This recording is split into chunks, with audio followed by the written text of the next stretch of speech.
At the summit of Pacific Heights, where the San Francisco fog lifted just enough to reveal glimpses of the bay, stood a penthouse forged from glass, steel, and silence.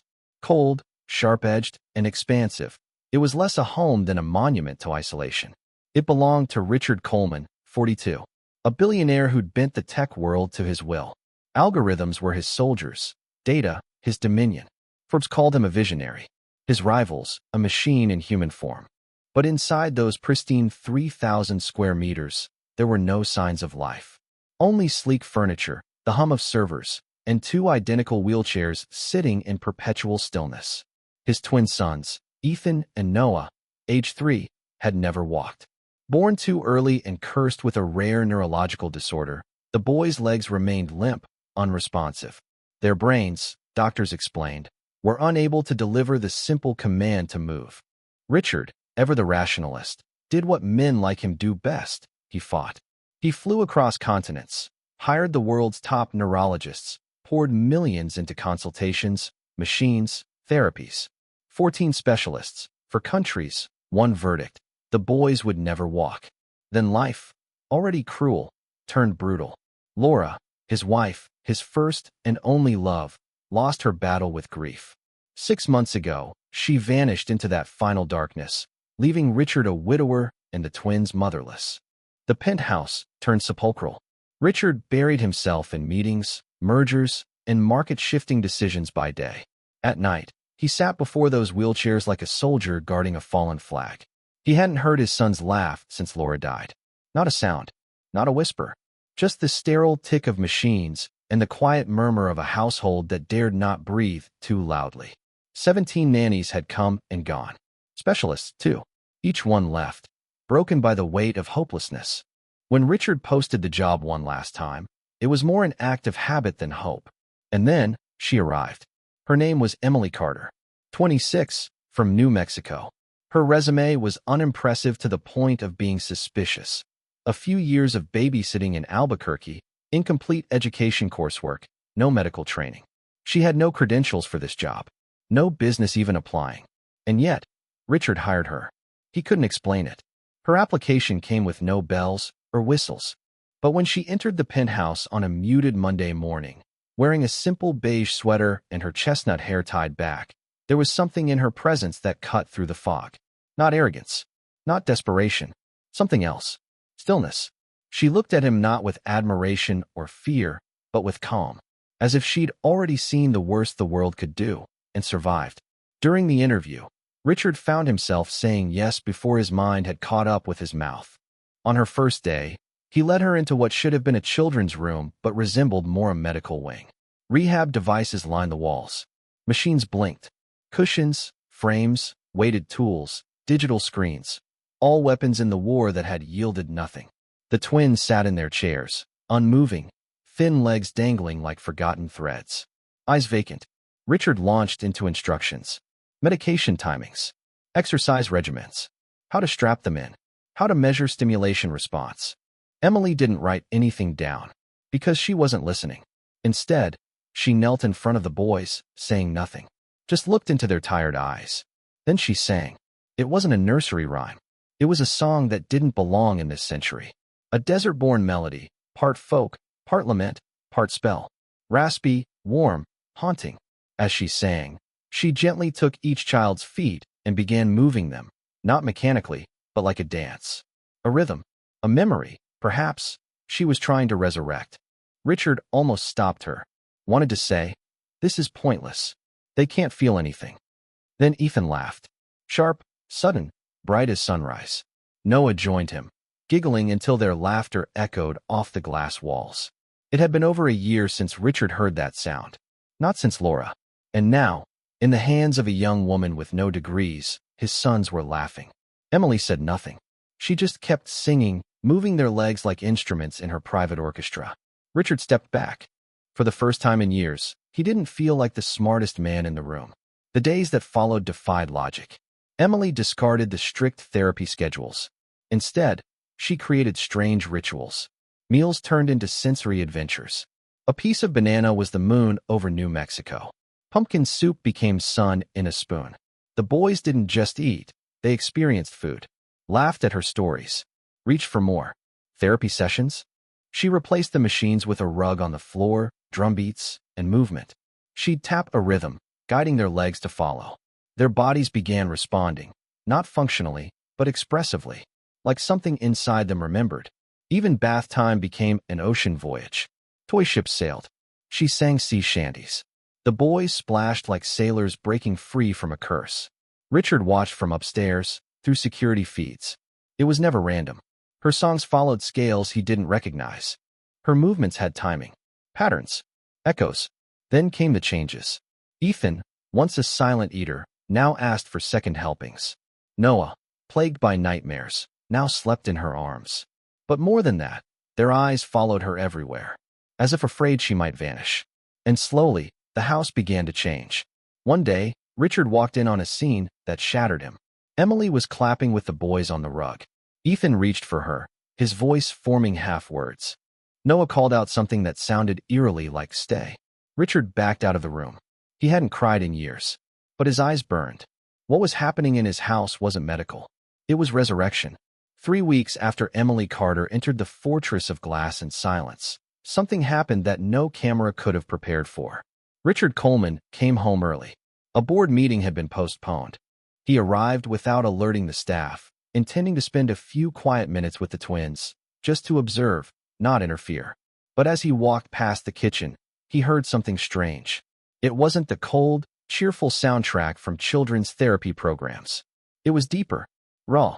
A rhythm tapped onto stone, and above it, Emily's voice, low and ancient, vibrating like the wind off canyon cliffs. He paused. Carefully, he stepped closer, peering through the doorway. And there, on the kitchen counter, stood his sons. Literally stood. Both boys balanced on the polished black granite, held gently by Emily's arms. But their legs, they moved. Wobbly, hesitant, yet rhythmic. They were tapping, lightly, almost imperceptibly, to the beat she kept on the counter. Then something astonishing happened. Noah, the quieter of the two, bent his knees slightly. Ethan followed, laughing. It was clumsy, a ghost of a bounce, but it was movement. Coordinated. Intentional. Emily sang louder, her voice vibrating through the air like a tuning fork. The boys weren't just standing, they were responding. With each beat, their muscles moved. Not perfectly, not steadily, but undeniably. Richard gripped the doorway to keep from falling. 3 years of clinical certainty collapsed in an instant. He stepped back, breath caught, eyes wide. He didn't interrupt. Couldn't. Instead, he turned and climbed silently to his office, heart pounding. There, he pulled up the kitchen camera feed and watched. On screen, Emily lowered the boys gently from the counter onto a padded rug. She propped them against cushions and began a hand-clapping rhythm game. Ethan clapped along wildly. Noah giggled until he tipped over laughing. Richard stared at the monitor and wept. He hadn't cried since Laura's death. But now the tears came, unexpected, unfiltered, not out of pain, not out of loss, but because hope had returned, and it terrified him. The next day, Richard made a call. Dr. James Whitaker, Stanford neurologist. The man who had delivered the original verdict on Ethan and Noah. No voluntary movement, no recovery expected. Whitaker arrived reluctantly, expecting little. But when he saw Ethan bend a knee on command and Noah lift a foot, however slightly, he dropped his clipboard. A full battery of brain scans was ordered. The results confused everyone. Brain regions once labeled permanently inactive were now flickering with activity. New neural pathways were forming, old ones reigniting. It doesn't make sense, Whitaker mumbled. This is beyond what we understand. But Richard wasn't looking for sense. He was looking for Emily. That evening, after the twins were asleep, Richard found her sitting alone in the glass-walled living room. Moonlight reflected off the skyline. The city buzzed below them, but up here, only quiet. He sat down across from her. No preamble. Who are you really, Emily? His voice was low, controlled, but something in it cracked. What I saw yesterday, what I've been seeing for weeks. It's not possible, and yet it's happening. I need to know. She didn't answer immediately. Instead, she looked out at the distant lights. Then she spoke. My name is Emily Carter, but that's not the answer you want. She paused, as if weighing something far heavier than words. I grew up near the New Mexico desert. My grandmother was the last of a long line of healers. Women who believed the body was a symphony, not a machine. When something went wrong, it wasn't about fixing a part. It was about retuning the whole. Richard stayed silent. I inherited her sense, Emily continued. Most people hear music. I see it. I feel it. I see how rhythm moves through the body. I see colors in people, frequencies, emotions. Richard frowned, the scientist in him resisting. But then he remembered the kitchen counter, the tremble in Ethan's knees, the flicker in Noah's eyes. Emily wasn't asking for belief. She was offering truth. After my grandmother died, she said quietly, I disappeared for 2 years. I studied in places the internet doesn't list. Remote monasteries, Tibetan villages, places where rhythm and healing were once the same thing. She turned to him. What your sons have isn't paralysis. It's shut down. Their brains went into safe mode to protect themselves. But the right stimuli, sound, movement, belief, can reboot what's been dormant. I'm not healing them. I'm waking them up. Richard sat motionless. Every fact, every scan, every failed therapy, none of it could explain what she'd done. And yet, it had happened. He believed her. Not because he understood, but because he had no choice. Later that week, Richard heard something strange in the middle of the night. Not crying. Not machines. A soft thud. He rushed down the hallway. The nursery door was ajar. Moonlight spilled across the floor, turning the room into something dreamlike. And there, inside the crib, stood Ethan. His tiny hands gripped the bars, his legs trembling under his weight. Deliberately, painfully, he was trying to stand. Not as a reflex, as an act of will. Beside him, Noah watched wide-eyed. And then, Noah pulled himself up too. Both boys stood, shaking like leaves, but upright. Emily entered moments later, quiet as wind. You can do this, she whispered. She placed a small red ball on the floor, just beyond reach. Ethan looked at it, then at his father. Then he let go of the crib rail. His body wobbled. And then, he took a step. Just one, but enough to change everything. Laughter exploded from his chest. Not controlled, not staged. A true child's laugh. The kind that wakes entire worlds. Richard collapsed to his knees, overcome. Noah stepped forward next, holding Ethan's hand. Together, the boys walked. Not smoothly, not steadily, but they walked. And so, a new chapter began. Not with surgery, not with a miracle drug, but with music, with rhythm, with belief. Richard Coleman, founder, billionaire, technocrat, had always believed in systems, in logic, in code. Now, he was learning the most powerful system of all. The human soul, when reminded it can move. Emily Carter hadn't cured his children. She'd given them back their story. And for the first time in years, Richard was no longer watching from the glass walls of grief. He was living again. After the night the twins walked, nothing in Richard's life felt quite the same.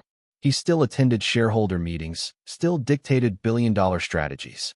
But when his laptop screen went black, his mind drifted, not to stock prices, but to his son's laughter, to the rhythm of Emily's haunting songs, to those impossibly shaky steps under moonlight. He became a ghost in his own schedule. Meetings shortened, calls declined. More and more, he worked from home, but in truth, he was watching Emily. From his upstairs monitors, he observed everything. And the more he watched, the more convinced he became. Emily wasn't improvising. She was following something. A system, invisible to the untrained eye. Each melody she sang repeated distinct frequencies. Each motion guided the boys through cycles, like a mathematical pattern unfolding in rhythm and breath. It was structured, intentional, and beyond anything modern science had ever taught him. One evening, curiosity won.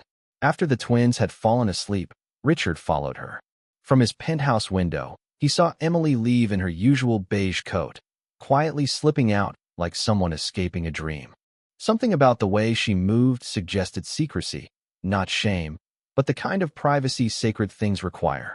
He took the elevator, followed at a distance. She caught a train to Oakland, walked alone through dim streets until she reached a neighborhood the city had forgotten. There, amid sagging roofs and shuttered shops, stood a crumbling church. The sign was long gone. Ivy climbed the walls like scars. But inside, light flickered. Richard approached slowly. The door cracked open just enough for sound to escape. Not hymns, not gospel. Rhythm. Hands striking wood. feet stamping on stone. Voices, unrefined, powerful, rising not in harmony, but in conviction. He stepped in, and his breath left him. About 30 people, of all ages and colors, stood in a circle. No robes, no pews, just raw humanity, eyes closed, bodies swaying to a primal beat. At the center stood Emily, but not the Emily he knew. Gone was the modest nanny in linen sweaters. Here, she stood like a conductor of forgotten truths. Hair unbound, eyes blazing, arms raised not in performance, but in invocation. And then it happened. A boy in a wheelchair, a teenager with cerebral palsy, strained. His muscles twisted, trembled. Then his arm lifted. Slowly, painfully. Inches, but they felt like flight. The circle erupted in applause, not out of pity, but awe. The boy sobbed, not from weakness, but from triumph. A middle-aged woman, her hands always trembling from Parkinson's, clapped. Steady, controlled, her eyes wet with astonishment. A war veteran, hollow-eyed and silent, sang. The notes cracked, but each one shattered something invisible in the air. Richard stood frozen. This wasn't therapy. It was something older. Something modern medicine had filed away under anecdotal and unquantifiable. When it ended, people embraced. Some cried. Others simply breathed, as if oxygen felt new. Emily saw him as he turned to leave. She met him outside, under a flickering street lamp. You shouldn't be here, she said. Not angry, just tired. As if this moment had been inevitable.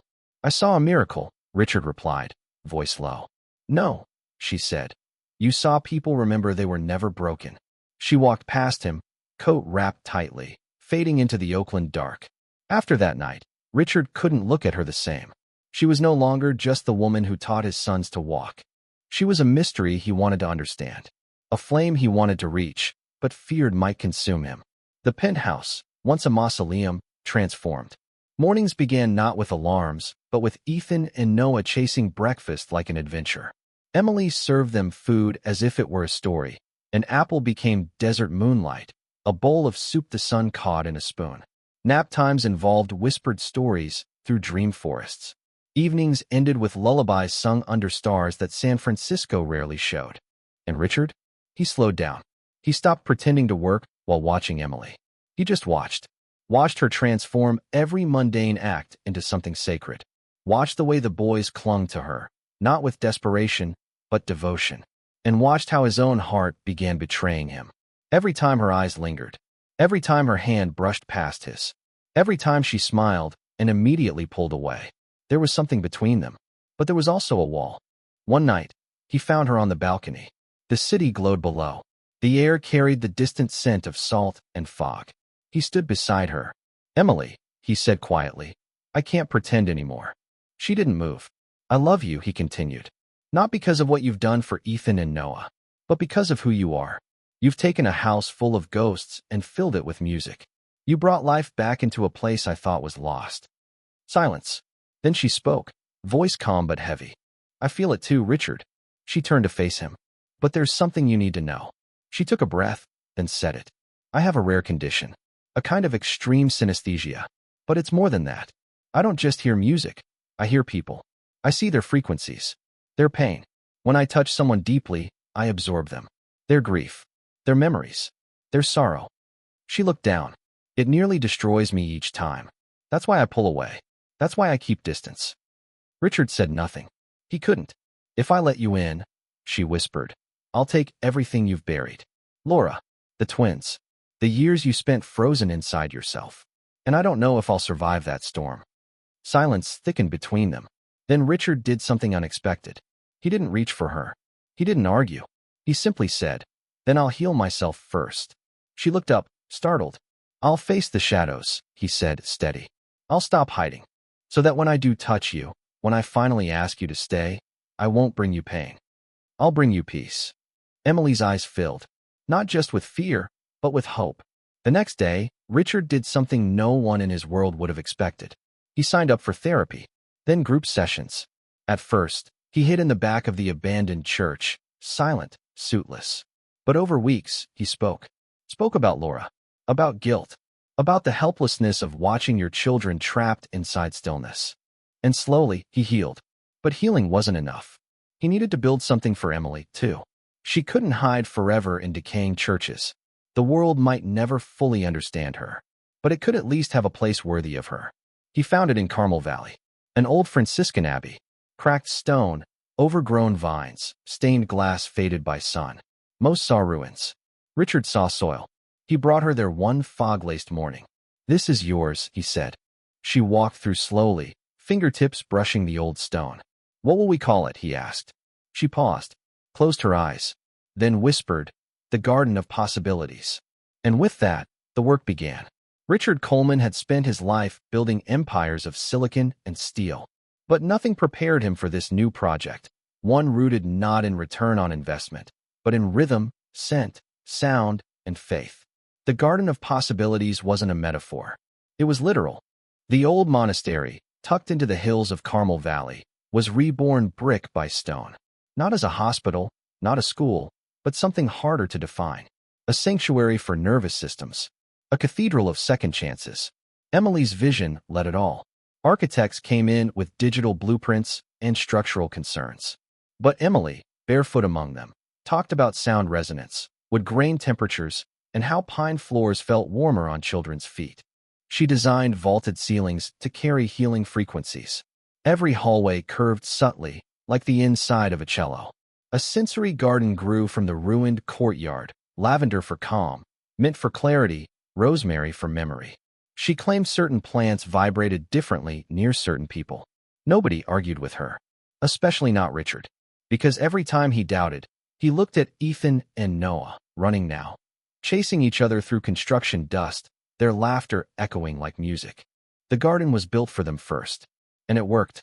By the time the final stone was placed, the twins no longer resembled the children from the sterile penthouse.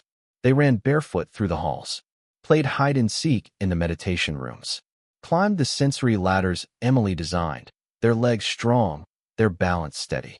News spread. It began as whispers among parents of children with no options left. Then journalists arrived. Then doctors. Stanford, UCLA, Harvard. They came, watched, measured, prodded. MRI scans showed neuroplasticity rates they couldn't explain. Children once written off began responding. Words returned. Muscles reawakened. Emotions that had flatlined began flickering back to life. Researchers published cautious papers. Privately, they admitted something was happening here, something that didn't fit the clinical charts. The people came. Children with diagnoses too complex for acronyms. Veterans. Elderly patients who hadn't smiled in years. Skeptical parents holding on to hope by their fingernails. They came and they danced. Not literally, not always, but in some way. Each person who entered the garden began moving in ways they hadn't before. An autistic boy, unable to make eye contact, lifted his gaze to his mother for the first time. A girl with a spinal injury whispered she felt something in her toes. An old man with early Alzheimer's suddenly remembered his late wife's favorite song. Richard watched it all. He stood among lavender bushes and listened to stories that no algorithm could explain. Each one peeled back the cynicism he'd once worn like a tailored suit. He had built a billion-dollar company. But here, at last, he was building something meaningful. And Emily was not just the center of it all. She had become it. Her presence was no longer that of a soft-spoken nanny. She was part conductor, part healer, part myth. People came as much for her as for the results. And yet, she never claimed power. Only process. "I don't fix anyone," she said often. "I just help them remember." Then came the day the garden opened its gates to the public. A radiant May morning. The valley bloomed gold. Birds sang as if rehearsed. Hundreds arrived. Families, doctors, skeptics, donors. Richard didn't speak first. He didn't even wear a suit. He stood at the back, unshaven, in rolled-up sleeves, watching. Emily walked onto the modest stage, wearing white linen and bare feet. The breeze caught her hair.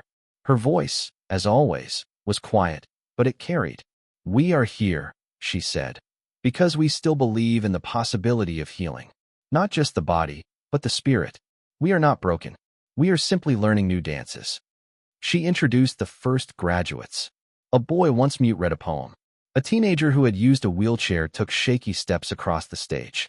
An old man said his daughter's name again, after 5 years of silence. Then came Ethan and Noah. They ran on stage and faced the crowd like soldiers who had returned from a private war. In perfect unison, they announced, "We want Emily to be our new mom." The audience laughed, then cried. Richard stepped forward, but there was no diamond in his hand, just a silver band, engraved in Sanskrit, "From darkness to light." He knelt, not in spectacle, but in sincerity. "I have healed," he said. "Not completely, but enough to know who I want to walk with through this world." Emily's eyes brimmed. There was still fear in her, still caution, but this time, there was also readiness. She nodded. The crowd erupted. Ethan and Noah tackled them both in a clumsy embrace. And just like that, the Garden of Possibilities became more than a healing center. It became a home. 5 years passed. The garden expanded, first across California, then quietly into South America and Europe. Clinics based on Emily's approach, now formalized as the Coleman Ruiz model, sprang up in unexpected places: abandoned schools, converted community centers, monasteries reclaimed from silence. Doctors tried to explain it. They used terms like multisensory immersion and neurological entrainment. But those who experienced it used different words: light, breath, song, awakening. And Richard? He no longer cared for explanation. He cared for moments. Ethan, now 8, played soccer like he'd never known paralysis. Noah discovered music, spent hours tapping out complex rhythms on a cajon drum, his face lit with joy. And then there was Isabel, the child Emily gave birth to 2 years into their marriage. With eyes like her mother and a presence that defied her age. She didn't just hear music. She saw it, described people in colors, calmed crying children with a single touch, carried the quiet certainty of someone ancient. Emily called her proof the rhythm never ends.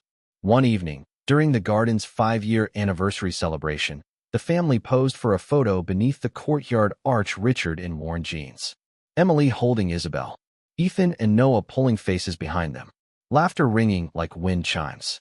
On the main wall, Ethan and Noah had painted a mural with the other children. It showed figures on crutches, in wheelchairs, and running, all holding hands in a great circle of dance. Below it, in crooked handwriting, Noah had written, "Here, no one is broken. We're just learning different steps." Richard stared at it for a long time, then turned to his wife and said quietly, "You saved them." Emily smiled. "No," she said. "They saved us." 10 years had passed since Emily Carter stepped into a house that had forgotten how to breathe. 10 years since Richard Coleman's sons were still as porcelain. And now? Now they danced. Not in the metaphorical sense. Literally. Ethan was captain of his soccer team, a flash of fire on the field. Noah, with his cajon drum, had become something of a local prodigy. Teachers called him a percussive savant, but he preferred sound wizard. And little Isabel, well, she had become the strange, dazzling thread tying everything together. At age 3, she had asked why some people had blue music and others green. By 5, she was calming tantrums with a single lullaby. She didn't play an instrument. She was one. Their family was no longer a miracle in progress. They were the architects of a movement. The Garden of Possibilities had grown beyond any of their plans. Centers opened in Brazil, Spain, South Africa, and quietly in parts of the Middle East. Each one followed Emily's original blueprint, but none functioned without one essential condition. The staff had to be believers. Not in religion, not in superstition, but in possibility. They were therapists, yes, but also musicians, dancers, caregivers with senses attuned to what Emily called the body's forgotten music. And behind it all stood Richard, still CEO of the foundation, still a father, still a man rebuilding himself, step by deliberate step. What began as a sanctuary for 2 boys had become a global restoration project for the human soul. Then came a new chapter.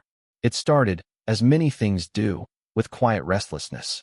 Emily began to speak often of the others. People who'd never make it to the garden. Those lost to addiction, to poverty, to invisibility. And one night, over dinner, she said what Richard had been thinking too. "We've healed the wounded who arrive," she said softly. "Now we need to go find the ones who can't." Richard nodded. "What do you have in mind?" She hesitated. "I want to build something new. A place for the forgotten. The cast-offs. The ones no one sees anymore." Richard understood instantly.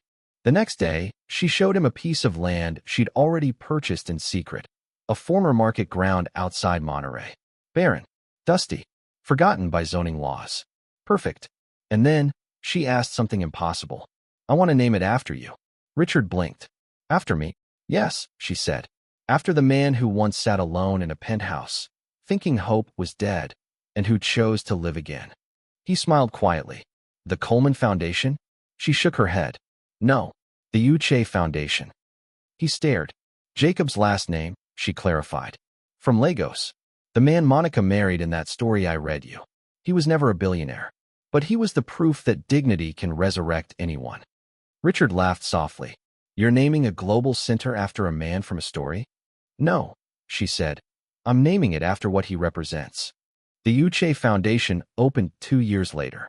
It didn't look like a school, or a rehab center, or a shelter. It looked like a cross between a recording studio, a sanctuary, and a playground built by dreamers. Inside were dormitories, yes, but also rhythm halls, labs, story rooms, meditation nooks, job training studios that taught not just tech and design, but storytelling, movement, and listening. The residents? Former street dwellers, widowed women, orphans, teen runaways, veterans no longer able to sleep indoors. But one by one, they changed. Not from lectures, from rhythm, from community, from being seen. A woman who had panhandled outside train stations now ran the coding lab. A boy who once sold gum at intersections had built a wearable sensor that translated muscle vibration into speech. And everywhere, the motto, "Your story isn't over yet." It was painted on the doors, sewn into jackets, whispered in group circles. Even Richard wore it now, on a simple gray hoodie, usually paired with his jeans and scuffed sneakers. On the Foundation's 3rd anniversary, Richard stood on stage beside Emily. Hundreds gathered. The air buzzed with the warmth of lives reborn. I used to believe the world was binary, Richard told them. Success or failure. On or off. Useful or broken. He paused, letting the silence settle. But I've learned, the most important systems in life don't run on code. They run on connection. Applause erupted, not out of obligation, but recognition. Emily stepped forward next. She didn't give a speech. She simply sang. A low hum at first, then a winding melody that seemed to awaken the very beams of the hall. One by one, the audience joined. Some clapped. Others wept. A few stood, unable to explain why they suddenly felt lighter. Back home, that night, Richard stood in the courtyard garden of their Monterey home. Isabel ran barefoot through the grass, chasing fireflies with a glow stick and a grin that could light up the bay. Ethan and Noah sat under the lemon tree, strumming makeshift instruments they'd built themselves. Noah on a drum made of kitchen tins, Ethan on a cigar box guitar. Emily stood beside him, hand in his. Do you ever miss who you used to be? She asked softly. He didn't answer right away. No, he said finally. I miss who I could have become if I hadn't found you. She smiled. You found yourself, Richard. I just held the mirror. In the final mural painted at the Garden of Possibilities, Isabel drew a figure standing alone on a hill, staring into a storm. From the clouds came hands, not to strike, but to lift. Above it, in her 8-year-old handwriting, miracles don't fall, they rise. And so their story continued, not as fairy tale, but as blueprint. A map left behind for anyone wandering in the dark, clutching a faint rhythm in their chest, wondering if it's still possible to move. It is. Always. The music is waiting. You just need someone to remind you where to start listening.